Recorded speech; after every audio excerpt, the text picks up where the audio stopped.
مرحبا بكم.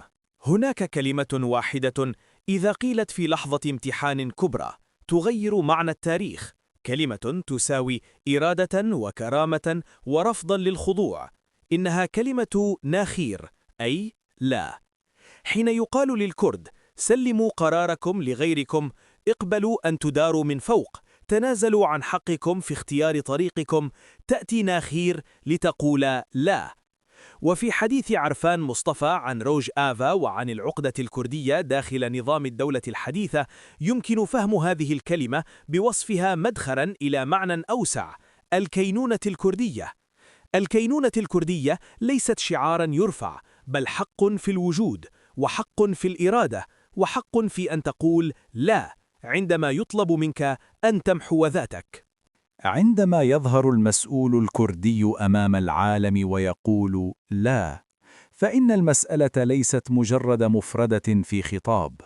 المسألة أن هناك من يريد للكرد أن يكونوا تابعين، أن تلحق إرادتهم، يربط قرارهم، ويشترط وجودهم. وهنالك تصبح نخير حداً أخيراً لمصادرة الإرادة. لا تعني العناد، بل تعني أن الإرادة ليست ورقة تفاوض، وليست ملكاً لأحد غير أصحابها.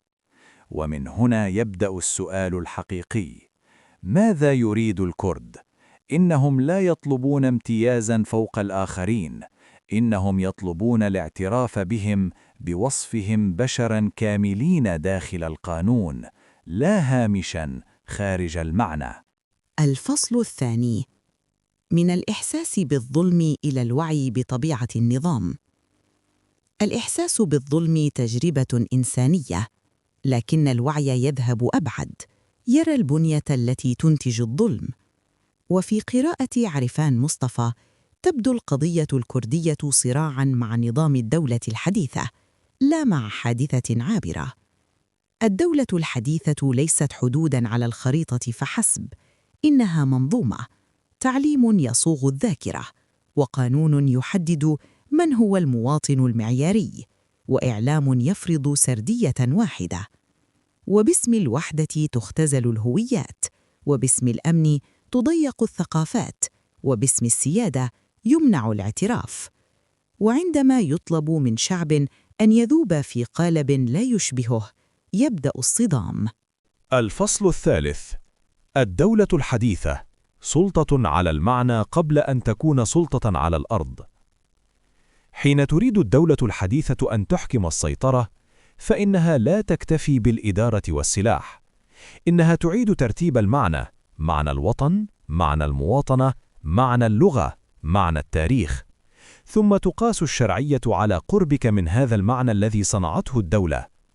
لهذا تتكرر العقدة ذاتها حول الكرد في أكثر من بلد، لأن الإشكال ليس تفصيلاً إدارياً. الإشكال في فكرة مركزية: دولة تريد هوية واحدة، وتريد أن تجعلها قدراً سياسياً وثقافياً. وفي هذا السياق يصبح الاعتراف بالتعدد، ومن ضمنه الاعتراف بالكرد، ليس أمراً طبيعياً، بل تنازلاً في نظر السلطة. الكينونة الكردية هي معنى أن تكون موجوداً بلا إذن، أن يكون لك حق في اسمك ولغتك وذاكرتك وحضورك في القانون. وتعني أيضاً ألا تتحول اللغة إلى تهمة، وألا يتحول الاسم إلى شبهة، وألا تتحول الجغرافيا إلى قفص. لكن حين تعامل الدولة هذه الكينونة بوصفها تهديداً، تبدأ سلسلة الإنكار: طمس للتاريخ، تضييق على التعليم، حصار للثقافة، وتشكيك في الولاء.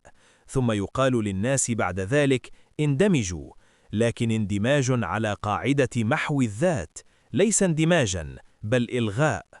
الفصل الخامس: روج آفا، الاستثناء الذي كشف القاعدة.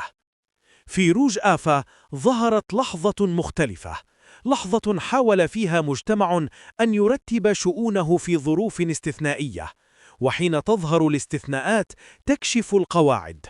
القاعدة القديمة في كثير من منطقتنا تقول: كل تعدد خطر، لكن الواقع يقول: التعدد حقيقة، وإنكاره لا يلغيه، بل يحوله إلى صراع. لهذا تصبح روج آفا مرآة لأسئلة المنطقة كلها. هل الدولة عقد اجتماعي يضم الناس ويعترف باختلافهم، أم جهاز يفرض تعريفا واحدا عليهم؟ وهنا تعود نخر لتأخذ معناها، لا لاحتكار المعنى ولا لاحتكار الوطن. الفصل السادس: ماذا يريد الكرد؟ الكرد يريدون اعترافا قانونيا وسياسيا وإنسانيا بوجودهم وحقوقهم، لا وعودا مؤقتة ولا صفقات تدار من فوق. يريدون دولة تتسع للمواطن المختلف، لا دولة تعيد تشكيله قسرا.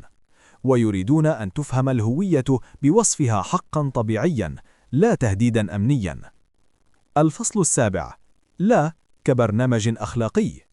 حين نقول إنه نخير جوهر الكينونة الكردية، فنحن لا نمجد الرفض لذاته، بل نقول إن هناك لحظة يصبح فيها الرفض دفاعا عن إنسانيتك، عن حقك في أن تسمي نفسك وأن تروي تاريخك وأن تتعلم لغتك وأن تكون شريكا لا تابعا.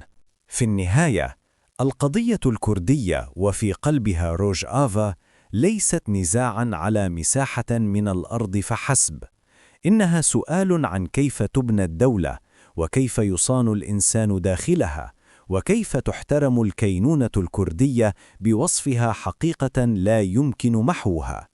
وهنا نعود إلى كلمة البداية: نخير. لا للوصاية على الإرادة، لا لمصادرة الصوت، لا لإلغاء الوجود. كان معكم هذا البودكاست، ولمن يريد متابعة نقاشات أوسع في الفلسفة والكردناسية وتحليل النصوص، يمكنه زيارة قناة زانن على يوتيوب. تذكر أن نخار ليست كلمة صدام عبثي، بل كلمة حدود أخلاقية، حدود تقول لا لاحتكار المعنى ولا لاحتقار الإنسان. كان معكم هذا البودكاست، وإلى لقاء قريب. كده!